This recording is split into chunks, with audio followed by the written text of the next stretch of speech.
तो basic account तो हम बनाना सीख गए हैं, ठीक है ना। अब मैं शुरू करा रहा हूँ adjustment in preparation of financial statement, ठीक है ना।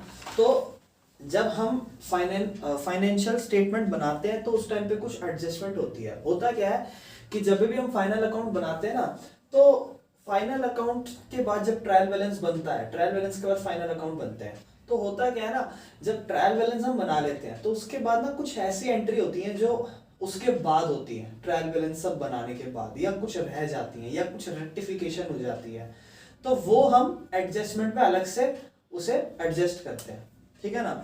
तो यहाँ पर वही कुछ है। तो भैया रेक्टिफिकेशन का मतलब क्या होता है? रेक्टिफिकेशन मतलब कोई एरर हो गया और उसे रेक्टिफाई करना, दोबारा से ठीक करना, रेक्टिफिकेशन, ठीक है ना।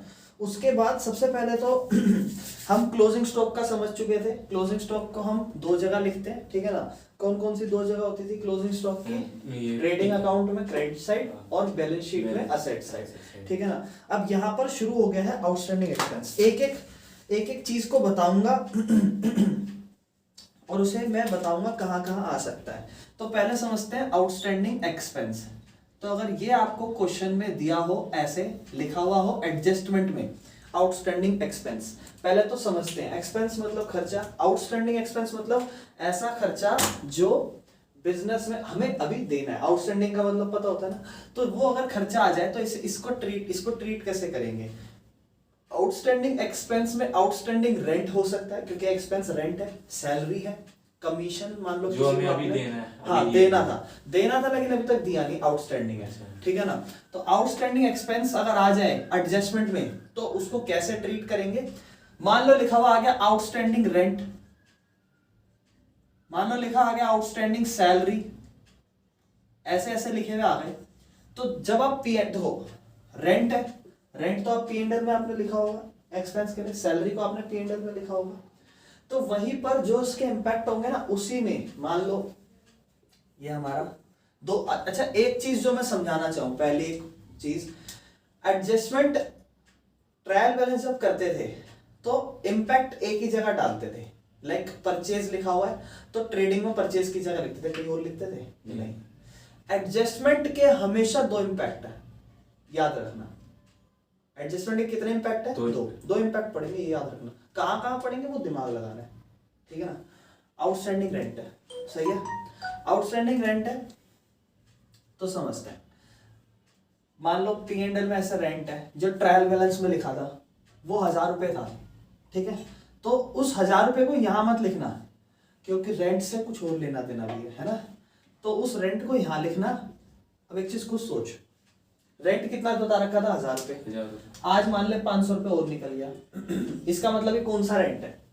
ये 500 रुपए ऐसा रेंट है जो ये वाला रेंट है जो हमने दे दिया, ये तो एक्सपेंस है ही, उसके साथ साथ ये एक्सपेंस और अराइज हो गया। ये ऐसा एक्सपेंस है जो हमें देना है और अभी तक हमने नहीं दिया, तो एक्सपेंस तो है, तो एक्सपेंस नेचर है, तो इसमें और भी तो जुड़ना चाहिए कि नहीं जुड़ना चाहिए? बिल्कुल जुड़ना चाहिए।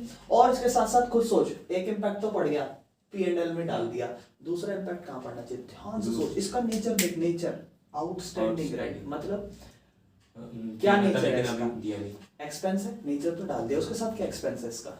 इसका क्या नेचर है? इसका नेचर है लायबिलिटी बढ़ गई। आउटस्टैंडिंग रेंट क्या दे दिया आज? नहीं। एक्सपेंस तो होने वाला है, लेकिन क्या दे दिया आज? नहीं। कल को देंगे, कल को देंगे तो लायबिलिटी बढ़ी कि नहीं बढ़ी? लायबिलिटी तो यही होती है, कल को देनी है कि नहीं? तो आउटस्टैंडिंग एक्सपेंस का ये रिलेशन बनता है। सैलरी होगी तो सेम वही लायबिलिटी, यानी कि दूसरी जगह कहां जाएंगे? जब आप बैलेंस शीट बनाओगे ना, तो बैलेंस शीट में उसे लायबिलिटी में लिखेंगे, कोई दिक्कत तो नहीं है, ठीक है ना। इसके बाद और मान लो और क्या क्या हो सकता है। तो एक तो सैलरी वैलरी अकाउंट हो गए मान लो एक हो गया प्रीपेड, ऐसे ही प्रीपेड एक्सपेंस भी तो हो सकते हैं। प्रीपेड हो गया, या प्रीपेड एक्सपेंस या अनएक्सपायर्ड एक्सपेंस, या कोई भी ऐसा एक्सपेंस जो एडवांस में पेड है। प्रीपेड का तो मतलब ही यही होता है, ऐसा एक्सपेंस जो आपने एडवांस में पे कर दिया। आप ध्यान से सुन, बहुत अच्छे से सुन, दिमाग लगा, मस्त नेचर समझना है और आराम से ट्रीटमेंट हम करना शुरू कर देंगे। यहां मैंने लिख दिया प्रीपेड रेंट, जैसे प्रीपेड आउटस्टैंडिंग सैलरी थी, आउटस्टैंडिंग रेंट था, वैसे एक मैंने प्रीपेड रेंट भी बना दिया।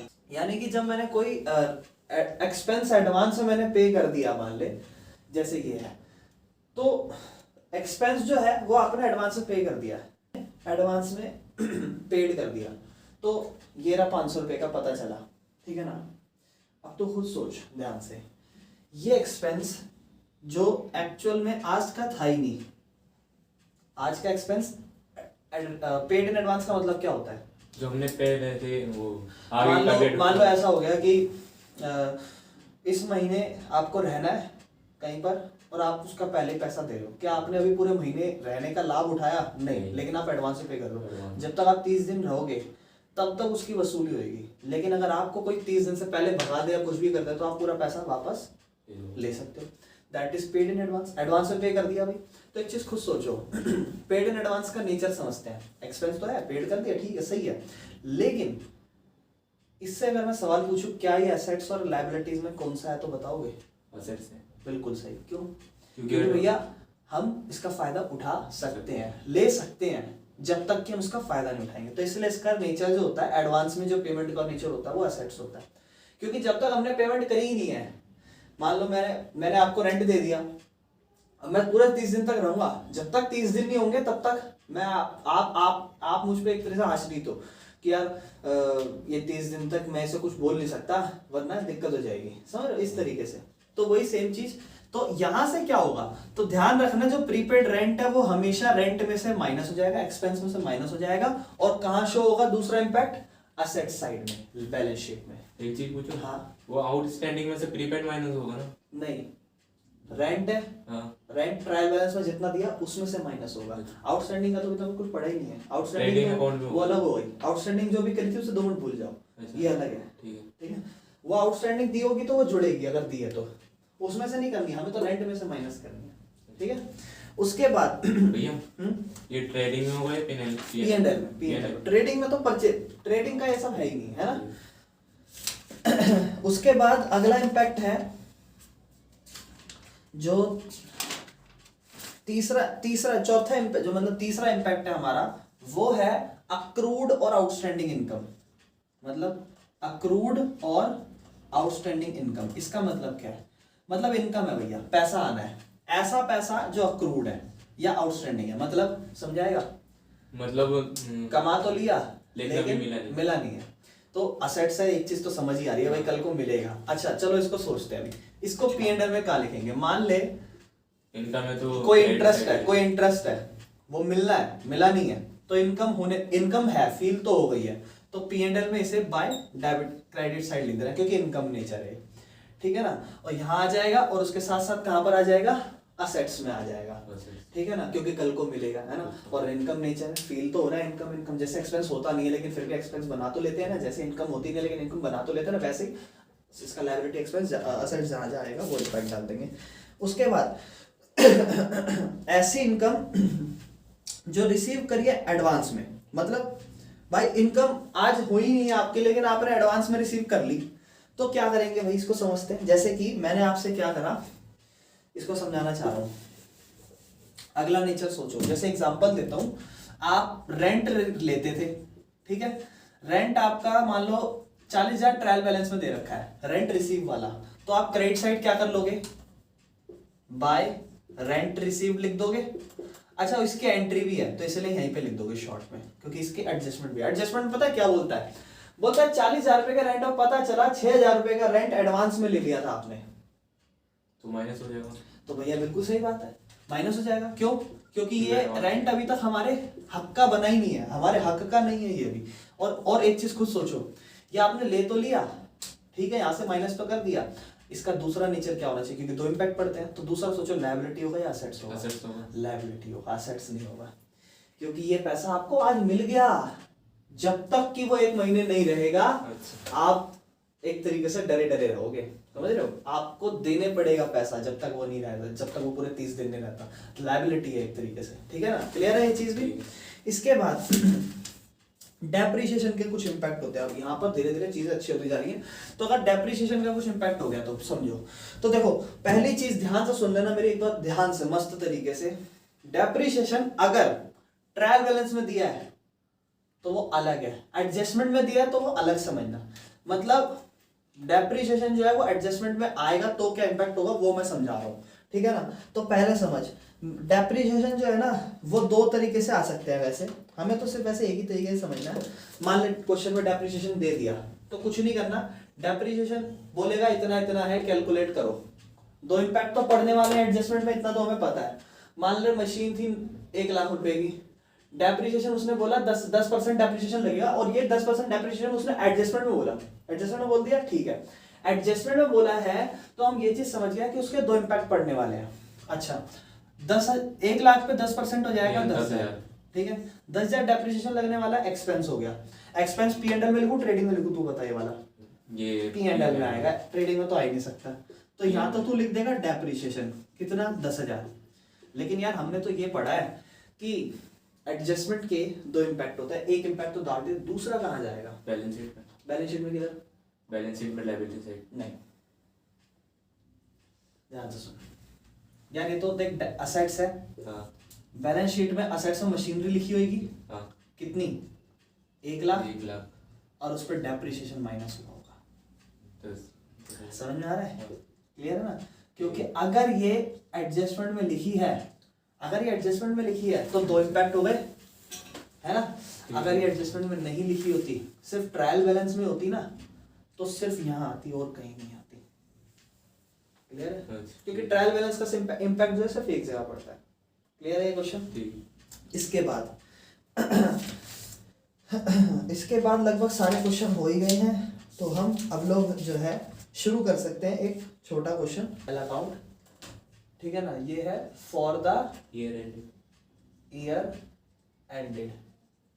जब ये बिल्डिंग असेट साइड आएगी ना। हाँ चलो, सबसे पहले जो हमारे पास है, देख ध्यान से सुनियो, एक काम जो तुझे करते हुए चलना है।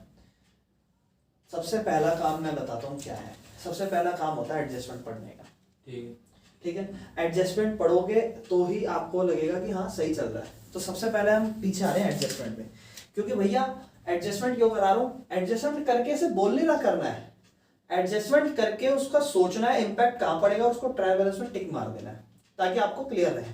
तो जैसे फर्स्ट जो एडजस्टमेंट है उसमें क्या बोलता है? स्टॉक एट कॉस्ट 31 मार्च 2019, मतलब 31 मार्च 2019 पे जो हमारे पास स्टॉक था वो 18,000 रुपए का था। बोलता है नेट रियलाइजेबल वैल्यू जो है 15,000 रुपए की है। तो 18 का मानू या 15 का मानू? 15 का। तो पहले स्टॉक की तो एंट्री में साथ साथ कर ही सकता हूँ, चलो कोई नहीं, अभी साइड में लिख देता हूँ। तो भैया स्टॉक जो है वो मेरा कितना है? 15,000। सही बात है भाई, पहली एंट्री तो देखो स्टॉक से ही है, कोई दिक्कत नहीं है। उसके बाद देखो अगला क्या है? बोलता है इंश्योरेंस 400 रुपए का वो प्रीपेड एडवांस। छोड़ो क्या है, मैंने ध्यान देना। एक बार ट्रायल बैलेंस में देख लो कहीं इंश्योरेंस की बात करी गई है। तो ट्रायल बैलेंस में हम लोग देख रहे हैं कहीं इंश्योरेंस की बात है, अगर होगी तो टिक मार देंगे, और अगर नहीं होगी तो अनटिक कर देंगे। तो इंश्योरेंस की कहीं भी बात नहीं है, है तो देख ले, मेरे को नहीं लगता है। टैक्स एंड इंश्योरेंस है, ठीक है ना, टैक्सेस एंड इंश्योरेंस है, यानी कि इंश्योरेंस की बात है, यानी कि उसको टिक मार देंगे। यानी कि जब हम उसकी पोस्टिंग करेंगे ना, तो ध्यान रखियो टैक्स एंड इंश्योरेंस के एडजस्टमेंट है तो साथ साथ एडजस्टमेंट भी करेंगे। अगला आउटस्टैंडिंग लायबिलिटी, सैलरी और टैक्सेस। अब देखो फिर से टैक्सेस फिर से आ गया, तो टैक्सेस का फिर से हमने टिक मार ही रखा है, और सैलरी को भी पीछे है तो टिक मार देना। तो सैलरी शायद नहीं है, सैलरी नहीं है, ठीक है, नीचे लास्ट में तो है सैलरी है, ठीक है सैलरी भी है, और डेप्रिसिएशन है बिल्डिंग पे 2%, ठीक है। तो जब हम ये करेंगे तब सबसे पहला जो हमें दिया है वो राजन्स कैपिटल दिया है। एक बात पूछूं? हाँ, यहाँ पे लिखा है टैक्सेस एंड इंश्योरेंस, तो इसमें टैक्सेस का भी इग्नोर करो। टैक्स एंड इंश्योरेंस है, उसकी कोई दिक्कत नहीं है। यूं मत सोचो कि हमें टैक्स वैक्स भी पे, वो सब नहीं है, हमें ध्यान देना, ठीक है ना, उस पर नहीं ध्यान देना, ठीक है ना। अच्छा राजन्स की कैपिटल है तो मैं उसे डायरेक्ट कैपिटल लिख रहा हूँ, ठीक है। और कैपिटल कितनी दी गई है मुझे? कैपिटल मुझे दी गई है 2 लाख, तो 2,90,000 मैं अभी साइड कॉलम में लिखूंगा, ठीक है ना, क्योंकि प्रॉफिट भी तो आएंगे। उसके बाद उसकी ड्राइंग भी दे दी, ड्राइंग है तो यहाँ पे ड्राइंग माइनस हो जाएगी, है ना। ड्राइंग कितनी है? 7,600, यानी कि इसमें ड्राइंग माइनस होगी 7,600, सही है, ठीक है ना। उसके बाद इसे लेस करके इससे दिखा देता हूँ। परचेज है तो यहाँ पर सबसे पहले तो ओपनिंग स्टॉक आता है, तो ओपनिंग स्टॉक की जगह छोड़ के नीचे जगह परचेज लिख रहा हूँ, ठीक है। परचेज कितना है? परचेज है 89,000, उसके साथ साथ परचेज रिटर्न भी दे रखा है, तो मैं इसको साइड में लिख रहा हूँ। 89,000 की परचेज है और 4,500 की क्या है? Purchase return. तो माइनस करके क्या बच जाएगा? 005 8 सॉरी 9 में से 4 गए 5, 85,500, ठीक है ना। तो मेरे पास बचा 85,500 का नेट परचेज। उसके बाद है सेल्स। सेल्स कितने की दे रखी है? 84,005 बचेगा ना जो यहाँ। हाँ सही है, 8 में से 5 जाएगा 4, ठीक है 84,500, ठीक है ना। उसके बाद सेल कितनी है? सेल है सेल है 80,000, नहीं सेल है 1.5 लाख, ठीक है। तो सेल 1.5 लाख है। सेल रिटर्न कितनी है इसके साथ साथ? इसके साथ साथ सेल रिटर्न जो दे रखी है मुझे, वो दे रखी है 2,800, 2,800, ठीक। ठीक है। 0 0 2, 9 में से 2 गया 7, 57,200, सॉरी 47,200, तो 47,200, ठीक है। उसके बाद और क्या है? उसके बाद है परचेज रिटर्न हो गया। ओपनिंग स्टॉक लिखते हैं, ठीक है ना। ओपनिंग स्टॉक कितना दे रखा है? 12,000। ओपनिंग स्टॉक है 12,000, सही है। उसके बाद वेजेस कितना है? वेजेस 8,000। वेजेस 8,000 है, लिखते हैं जी। और उसके बाद freight and carriage inward. Freight and carriage inward है, दोनों है तो कोई दिक्कत नहीं है, ठीक है ना। इनवर्ड है कोई दिक्कत नहीं है। कितना है? 2,20,000 है। बिल्डिंग है, सॉरी बिल्डिंग है मेरे भाई। फ्रेट एंड कैरेज इनवर्ड 20,000 है। और इसके पहले एक अमाउंट तूने नहीं बोली, जो 2,20,000 रुपए की क्या है? बिल्डिंग। बिल्डिंग को मैंने टिक मार रखा है क्योंकि बिल्डिंग की है एडजस्टमेंट, तो यहाँ मैं बिल्डिंग के एडजस्टमेंट को ठीक कर रहा हूँ। बिल्डिंग जो मुझे दिया वो 2,20,000 की दी है, और बिल्डिंग पे डेप्रिसिएशन कितना परसेंट है? 2%। तो 2% निकालते हैं 2,20,000 का, ठीक है ना। तो ऐसे 2/100 इंटू 2,20,000 कर देंगे, ठीक है ना। 0 0 0 0 4 4, तो 4400 डेप्रिसिएशन है। और ये डेप्रिसिएशन का इम्पैक्ट दो जगह पड़ता है। तो सबसे पहले यहाँ बिल्डिंग को फिर से लिखेंगे, ठीक है जी। बिल्डिंग को साइड कॉलम में लिखेंगे, दैट इज 2,20,000, और उसमें से माइनस करेंगे डेप्रिसिएशन कितना? 4,400 का। 0 0 6, 9 में से 4 गया 5, 1, 2,15,600, और इसे साइड में लिख देंगे। और एक चीज का और ध्यान दे लो, देखो डेप्रिसिएशन कहीं ट्रायल बैलेंस में तो नहीं दिया गया, तो डेप्रिसिएशन मेरे ख्याल से ट्रायल बैलेंस में तो कहीं नहीं दिया गया। तो डेप्रिसिएशन ऑन बिल्डिंग है, तो यहाँ P&L में देखो डेप्रिसिएशन ऑन बिल्डिंग। हाँ, डेप्रिसिएशन ऑन बिल्डिंग कहाँ है इसमें भैया? है इसमें मेरे भाई एडजस्टमेंट है। अच्छा। एडजस्टमेंट के कितने इम्पैक्ट होते हैं? दो, impact। ठीक है ना। ये 2 इम्पैक्ट हमें डालने हैं, तो यहाँ 4,400, कोई दिक्कत तो नहीं, एक्सपेंस है। उसके बाद है ट्रेड एक्सपेंस। अब ये मस्त सवाल है कि ट्रेड एक्सपेंस किधर आना चाहिए, तो बता ट्रेड एक्सपेंस किधर आना चाहिए? Trade expense is not related from purchase, है ना, तो P&L में आ जाएगा। तो यहाँ लिख देना टू ट्रेड एक्सपेंस। कितना अमाउंट? 2,000। ट्रेड एक्सपेंस है शायद 2,000, कितना है इसमें आंसर में देखते हैं। ट्रेड एक्सपेंस 2,000 है, ठीक है। तो ट्रेड एक्सपेंस हमने डाल दिया 2,000। उसके बाद एडवर्टीजमेंट एक्सपेंस भी इसमें आ जाएगा। अच्छा, एडवर्टीजमेंट सिर्फ बोला है, तो एडवर्टीजमेंट रिसीव तो नहीं है, तो एक बार देख लो, डेबिट में तो एक्सपेंस ही होगा। तो एडवर्टीजमेंट कितना है? अच्छा, डेबिट में होगा तो रिसीव होगा? नहीं, डेबिट में होगा तो एक्सपेंस है। अच्छा, हाँ, क्रेडिट में होगा, क्रेडिट में तो इनकम नेचर है। तो एडवर्टीजमेंट 2,400 है। इसके बाद एडवर्टीजमेंट के बाद क्या है? इंटरेस्ट देख ले, रिसीव वाला तो नहीं है, रिसीव वाला है, रिसीव वाला है। तो यहाँ लिख देंगे बाय 3 इंटरेस्ट, कितना? 3,500। अच्छा, इसके लिए थोड़ी सी जगह छोड़ रहा हूँ मैं उसकी, ठीक है ना। बाय इंटरेस्ट कितना? 3,500, एडजस्टमेंट नहीं है इसकी। अगला है टैक्स एंड इंश्योरेंस। और देखो टैक्स एंड इंश्योरेंस यहाँ लिख रहा हूँ साइड में, तो मुझे पता है एक्सपेंस तो है, क्योंकि टैक्स और इंश्योरेंस जो होते हैं ये एक्सपेंस होते हैं, ठीक है ना। इंश्योरेंस अब कितना है टैक्स एंड इंश्योरेंस? कितना है? 1300। अब ध्यान सुनिए, इसकी एक नहीं दो एडजस्टमेंट थी। पहली एडजस्टमेंट अगर मैं पढ़ूं तो पहली एडजस्टमेंट कहती थी इंश्योरेंस 400 रुपए का प्रीपेड, मतलब एडवांस में हुआ है, यानी कि आपने एडवांस में दे दिया। तो एडवांस में दे दिया, आपका एक्सपेंस है ही नहीं वो, तो इसे माइनस करेंगे, ठीक है ना। यहाँ लिख देना प्रीपेड एक्सपेंस, इंश्योरेंस एक्सपेंस पूरा कितना? अच्छा एडवांस पे दे दिया होगा आपने। एडवांस में दे दिया ना आपने, अच्छा। है ना, और एडवांस में दे दिया तो आप ले सकते हो वापस। तो टैक्स एंड इंश्योरेंस यहाँ पर लिखना है ऐसे, ठीक है ना। यहाँ पे किस नाम से लिखना है, या जिस नाम से है, किस नाम से, प्रीपेड इंश्योरेंस। कितना? 400 रुपये, कोई दिक्कत नहीं। अच्छा जिसका बिजनेस उसने दिया होगा ना। ठीक है। इसके बाद एक और एंट्री थी ट्रेड एंड इंश्योरेंस से, वो ये थी कि हमारी लायबिलिटी थी आउटस्टैंडिंग टैक्सेस की, कितनी? तो आउटस्टैंडिंग है तो इसे जोड़ देंगे आउटस्टैंडिंग एक्सपेंस के नाम, मतलब आउटस्टैंडिंग इंश्योरेंस के नाम पे आउटस्टैंडिंग टैक्सेस कितना है? 1300। और अब इसकी कोई और एंट्री नहीं, तो इसका टोटल होके यहाँ आ जाएगा 1300, 2600 में से 400 गए 2200, ठीक है। इसके बाद 2200 आ गया। इसके बाद क्या है, ट्रेड एंड एक्सपेंस के बाद डेटर, इधर लिख देंगे डेटर। देख डेटर सबसे मुश्किल खेल होता है इसमें, जो अभी तक नहीं है, क्योंकि अभी तक हमारे पास प्रोविजन फॉर बैड डेट की कहानी आई नहीं है। तो जब बैड डेट आएगा तब देखेंगे। तो डेटर यहाँ पे डायरेक्ट लिख देना है, दैट इज 65,000 रुपये, ठीक है ना। तो डेटर लिख दिया 65,000, सही है। उसके बाद है क्रेडिटर यहाँ लिख देंगे, ठीक है ना। क्रेडिटर कितना है हमारे पास, क्रेडिटर है 12,000 रुपये, है ना। उसके बाद क्रेडिटर के बाद बिल रिसीवेबल है, बिल रिसीवेबल यहाँ लिख देंगे। बिल रिसीवेबल कितना है, 15,000 लिख देंगे भाई, ठीक है।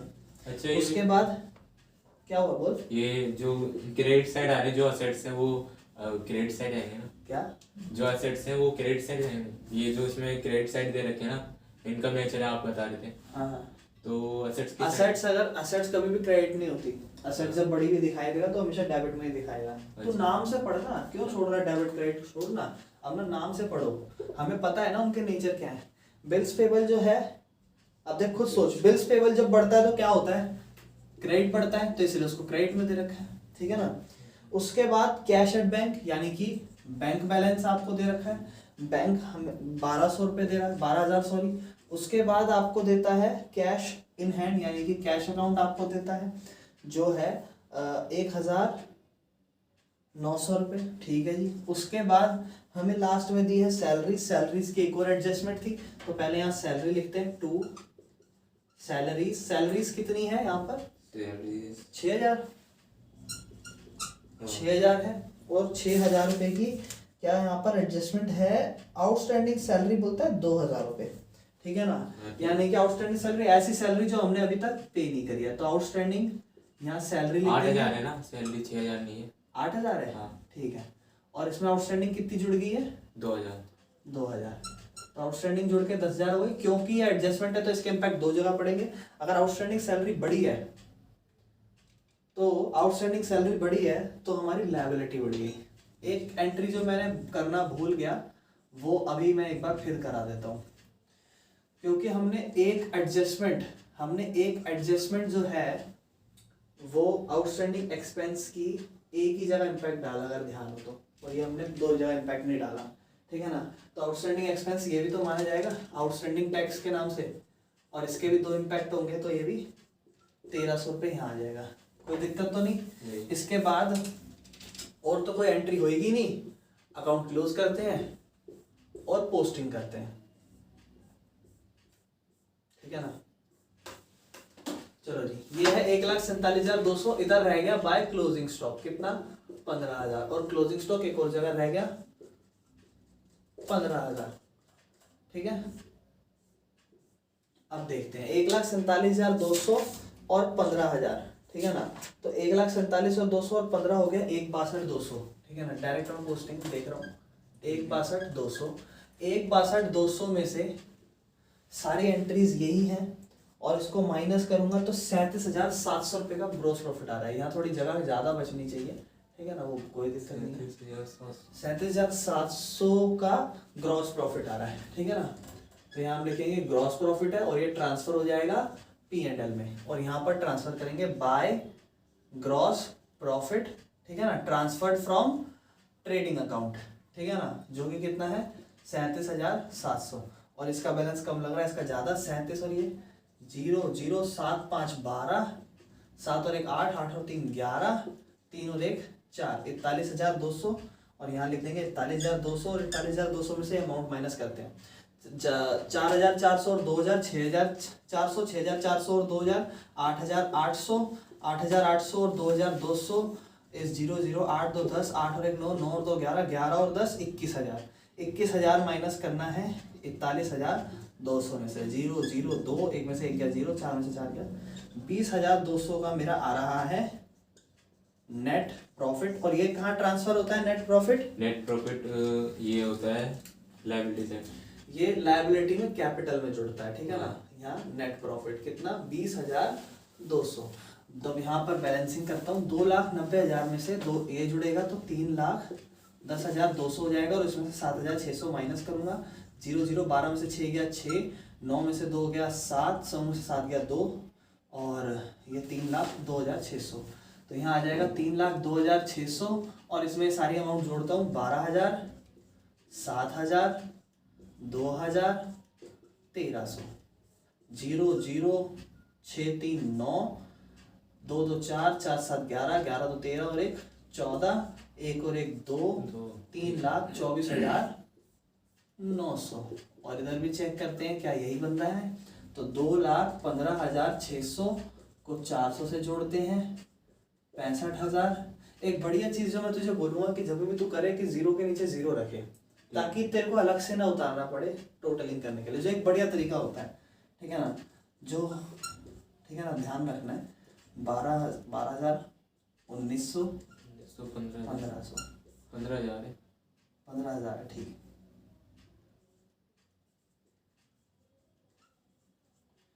0 0 9 और 4 13 13 और 6 17